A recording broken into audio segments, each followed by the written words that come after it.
Bien. Alors, là vous avez le plan à nouveau. Donc, on va s'intéresser cette fois-ci, on quitte la cellule présentatrice. On sait tout de la cellule présentatrice avec les molécules de classe 1, les molécules de classe 2, on sait tout des cellules cibles, on sait comment les cellules présentatrices ou les cellules cibles font l'apprêtage de l'antigène, et elles font tout ça, pourquoi? Pour présenter un antigène à un récepteur sur le lymphocyte T. Donc on va regarder en fait à la fois ce récepteur et à la fois les molécules qui sont associées à ce récepteur. Et pourquoi on ne va pas uniquement regarder le récepteur? Donc, ce que je viens de vous dire, c'est illustré maintenant. On était pour l'instant sur le versant où on s'occupait essentiellement de la présentation d'un peptide, l'apprêtage de ce peptide. Mais maintenant, on va s'intéresser à ce qui se passe ici, c'est-à-dire au récepteur qui va reconnaître en fait le peptide et la molécule de classe 1 ou la molécule de classe 2. Donc c'est ici qu'on passe. Mais ce que je viens de vous dire, c'est que on ne va pas s'intéresser uniquement à ce récepteur, on va s'intéresser également aux molécules accessoires qui sont sur la lymphocyte T. Donc vous avez bien compris, on est passé d'une cellule à une autre, hein. On est passé en face maintenant. On s'intéresse aux cellules accessoires parce que le récepteur, lui, il est chargé de la reconnaissance du peptide et de la molécule de classe 1 ou de classe 2, mais il y a d'autres molécules qui sont importantes, notamment pour la transduction du signal, parce que ce n'est pas le récepteur lui-même qui va faire la transduction du signal, et également, c'est quelque chose qu'il faut bien imaginer, ce n'est pas une vue de l'esprit, pour qu'il y ait une reconnaissance des cellules présentatrices et des lymphocytes T, il faut que ces cellules viennent en contact. Il faut même que ce contact dure, et il y a notamment des molécules d'adhésion qui favorisent le contact physique entre une cellule présentatrice, un lymphocyte T, entre une cellule cible, un lymphocyte T. Donc vous avez besoin, autour du récepteur, en fait, d'autres molécules pour la transduction du signal et pour l'adhésion. Alors, la cellule T, elle a en fait au départ une double spécificité. Non seulement elle reconnaît un peptide, mais elle reconnaît la molécule de classe 1 ou de classe 2. Et ce que vous savez déjà, c'est que cette double spécificité, elle est due au fait que le lymphocyte T, donc qui a cette double spécificité, il a son récepteur. Et pourquoi elle est doublement spécifique, la cellule? Parce que le récepteur lui-même est doublement spécifique, puisque d'une part, ce récepteur reconnaît des acides aminés qui viennent de la molécule du CMH et quelques acides aminés qui viennent du peptide. Donc double spécificité de la cellule T grâce à la double spécificité du récepteur T. Ensuite, ce que je viens de vous dire, on s'occupe maintenant de ce qui se passe ici, hein, au niveau du TCR. Je viens de vous dire que le récepteur T, il avait déjà un double rôle pour reconnaître la molécule de classe 1 ou de classe 2, pour reconnaître le peptide, mais qu'il fallait d'autres molécules pour faire la transduction du signal. Ces molécules qui font la transduction du signal, c'est des molécules CD3 que vous voyez ici, ou des chaînes peptidiques qui sont zeta. CD3, on va voir déjà que c'est composé de multiples chaînes peptidiques. Mais CD3 et zeta, en fait, c'est elles qui vont transduire le signal. Et ce qui est important, ce n'est pas le récepteur à l'antigène lui-même, mais ce qui est important, c'est tout ça. C'est ce qu'on appelle le complexe TCR. C'est lui qui va vous permettre la reconnaissance et la transduction du signal. Alors ça ressemble furieusement à ce que vous allez voir également sur le lymphocyte B. Sur le lymphocyte B, l'équivalent du TCR, c'est en fait l'immunoglobuline de surface, qui n'a plus aucun secret pour vous. Mais ce n'est pas l'immunoglobuline de surface qui fait la transduction du signal. Il faut aussi des chaînes ici.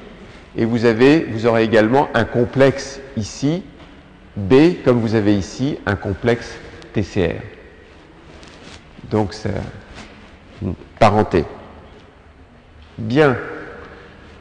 À côté de ce complexe, ce que je vous ai dit, je vous ai parlé des molécules d'adhésion, mais vous avez ici un schéma qu'on va réutiliser parce qu'il y a beaucoup de médicaments. Ce qu'il va falloir voir, c'est qu'un certain nombre de médicaments nouveaux actuellement utilisés sont des médicaments qui agissent sur une de ces molécules que vous voyez ici. Et ce qui nous intéresse, le TCR dont on va beaucoup parler, ils sont là. Mais vous avez des molécules ici qui sont pour la transduction du signal. Vous avez des molécules qui sont importantes, corécepteurs tels que CD4. Vous avez des molécules d'adhésion. Et là, c'est encore une vue simplifiée de toutes les molécules que vous avez à la surface d'un lymphocyte T ou d'un lymphocyte B. Alors, maintenant qu'on a vu toutes ces molécules, il faut voir aussi qu'à cette surface, certaines de ces molécules, et vous voyez ici, le TCR là, les molécules d'adhésion que l'on trouve ici, là vous avez des corécepteurs, ça forme au niveau des lymphocytes T, ce que l'on appelle, et à la jonction lymphocyte T, cellule présentatrice, ça forme ce que l'on appelle des synapses immunologiques. Les synapses immunologiques, c'est des petites surfaces donc, qui sont à la surface des lymphocytes T et où se concentrent en fait un certain nombre de molécules nécessaires pour que l'interaction entre les cellules présentatrices et le lymphocyte T se passe bien.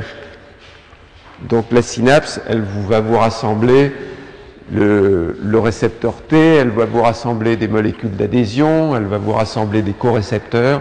Tout ça, la synapse, on va revenir plusieurs fois là-dessus. Vous allez revoir cette diapositive pas mal de fois. Alors, le TCR. Alors, la découverte du TCR, tout ça, on commence à arriver... vous étiez déjà nés quand on a découvert le TCR. C'est-à-dire que ce n'est pas si vieux que ça, parce que vous êtes tous très jeunes, mais ça s'est fait dans les années 80, la découverte du TCR. Et ça s'est fait en gros de deux façons. D'une part, on a cherché à trouver des gènes qui étaient spécifiquement exprimés par les lymphocytes T. Et parmi ces gènes spécifiquement exprimés par les lymphocytes T, il y en avait qui codaient pour le récepteur au lymphocyte T. Ou alors, à l'aide d'anticorps monoclonaux, on a essayé d'avoir des anticorps qui étaient aussi spécifiques des lymphocytes T.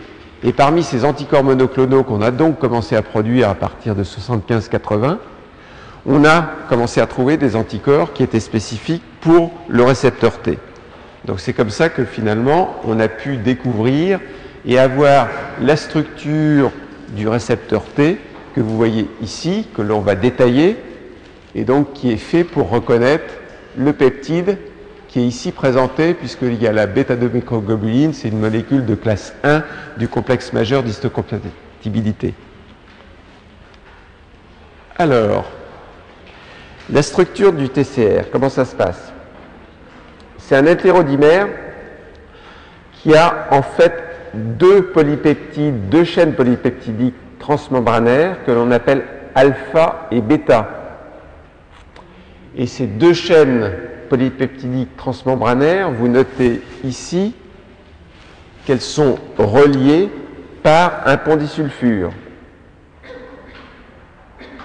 Alors vous avez certaines cellules T qui expriment un autre récepteur qui est fait de deux chaînes polypeptidiques qui sont gamma et delta. Au passage, il ne faut pas confondre ces deux chaînes du récepteur TCR gamma et delta avec d'autres chaînes que l'on va voir tout à l'heure qui font partie du complexe CD3. Simplement, ce que je vous dis, c'est qu'il y a en fait deux types de récepteurs T. Il y a alpha-bêta, qui est celui qui est essentiel, et il y a quelques cellules T qui sont gamma-delta.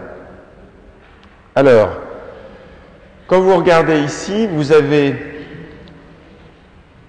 des domaines qui ressemblent furieusement au domaine des immunoglobulines, avec ici, et c'est la même chose, comme pour les immunoglobulines, des régions variables, alpha-bêta, et des régions constantes.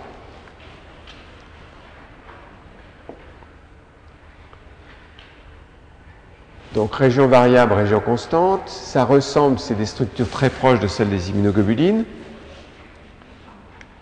Là, on voit une autre vue, donc des domaines, et tout est en couleur ici, des domaines variables et des domaines constants, deux fragments FAB, ici, et ici vous avez les domaines variables et constants, en fait, du TCR. Et tout ça a des structures qui sont tout de même extrêmement proches.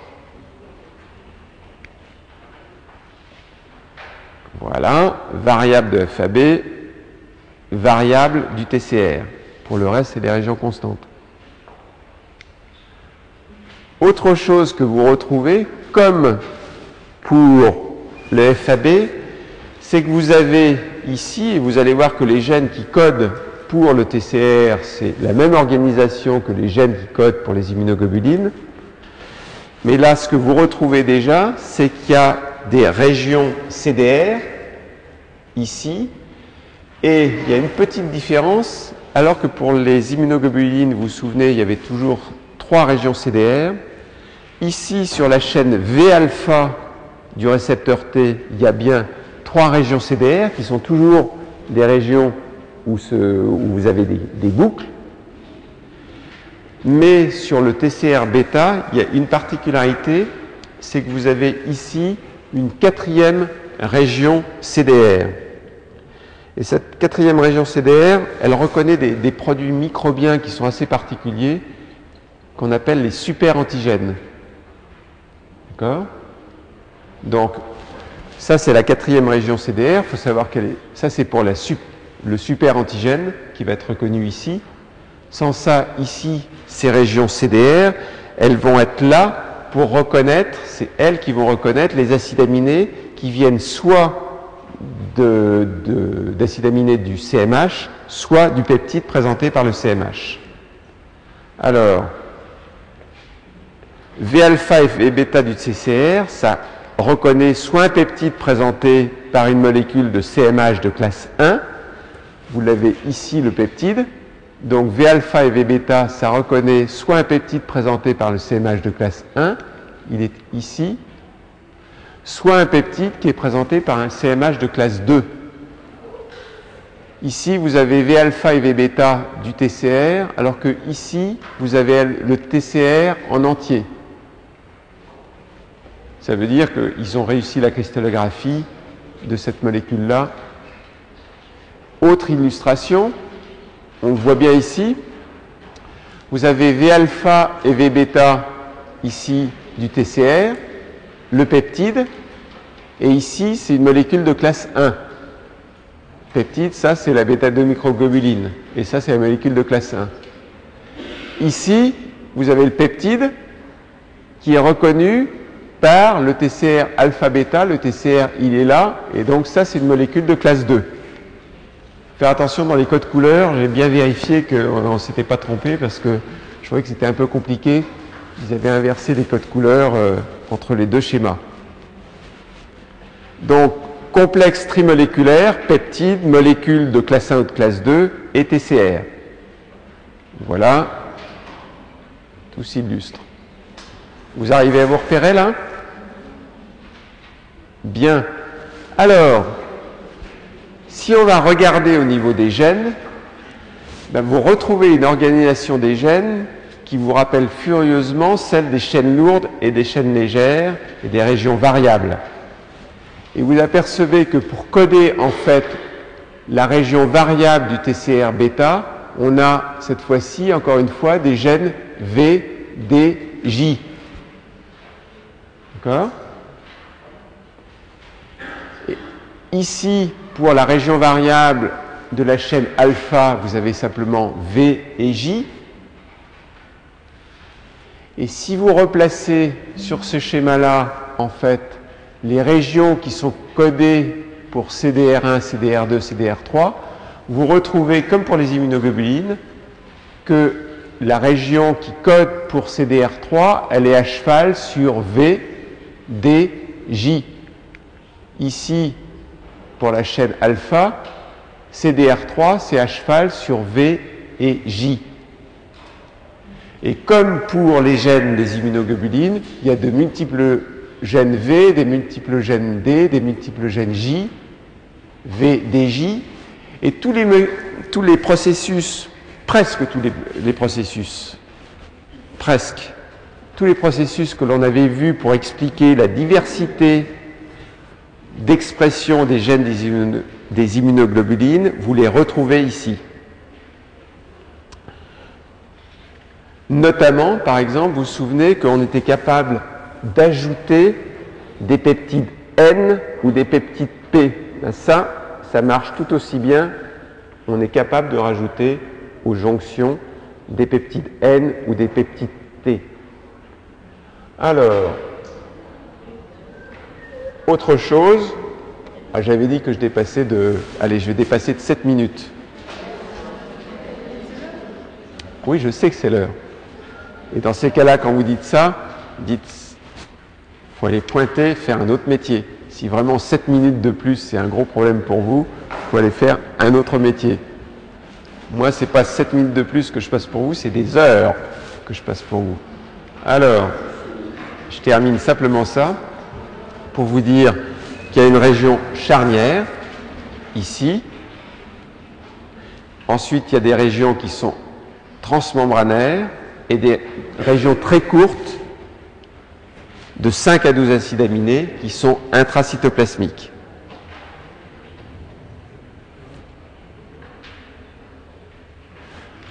Dernier point, pour préciser, vous l'avez déjà compris, que ça ressemble furieusement au fragment FAB des immunoglobulines, mais là, il y a question. Donc, on va terminer là-dessus. À la différence des immunoglobulines, il n'y a pas de forme sécrétée du TCR, du récepteur T. Il n'y a pas de forme sécrétée et sur les régions constantes, vous n'avez pas de changement d'isotype, il y a une seule région constante. Et il n'y a pas de maturation de l'affinité. Donc, c'est des différences tout de même notables.